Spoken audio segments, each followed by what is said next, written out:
आपण पाहत आहात लोकधारा मराठी न्यूज, आवाज जनतेच्या हक्कासाठी।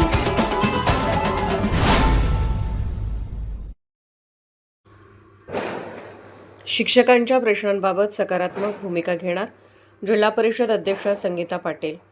मागासवर्गीय शिक्षक संघटनेतर्फे जिल्हा परिषद अध्यक्षा संगीता पाटील यांचा सत्कार। शिक्षण क्षेत्रातील विविध प्रलंबित प्रश्नांवर चर्चा। सांगली जिल्हा परिषदेच्या नूतन अध्यक्षा संगीता पाटील यांचा महाराष्ट्र राज्य मागासवर्गीय शिक्षक संघटनेच्या वतीने पुष्पगुच्छ देऊन सत्कार करण्यात आला। यावेळी शिक्षक व शिक्षकेतर कर्मचाऱ्यांच्या विविध प्रलंबित प्रश्नांबाबत तसेच जिल्ह्यातील शैक्षणिक गुणवत्ता वाढी संदर्भात सविस्तर चर्चा करण्यात आली।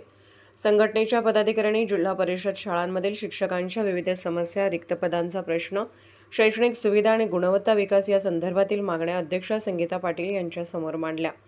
शिक्षक व शिक्षकेतर कर्मचाऱ्यांच्या न्याय मागण्यांबाबत सकारात्मक भूमिका घेऊन त्यांचे प्रश्न सोडवण्यासाठी प्रयत्न करावेत अशी अपेक्षा संघटनेच्या वतीने व्यक्त करण्यात आली।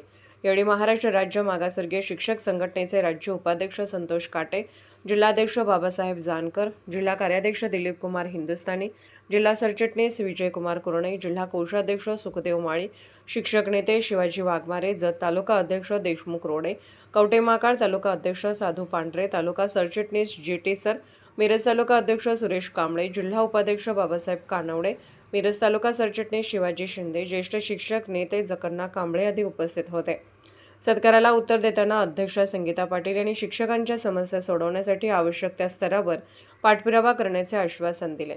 शिक्षण क्षेत्राच्या सर्वांगीण विकासासाठी शिक्षक संघटनांचे सहकार्य महत्त्वाचे असल्याचे त्यांनी नमूद केले। कार्यक्रम उत्साहपूर्ण वातावरणात पार पडला। उपस्थितांनी नूतन अध्यक्षा संगीता पाटील यांना शुभेच्छा देत जिल्ह्यातील शिक्षण क्षेत्राच्या विकासासाठी सकारात्मक सहकार्याची अपेक्षा व्यक्त केली। लोकधारा मराठी न्यूजला लाईक करा, शेअर करा आणि सबस्क्राईब करा।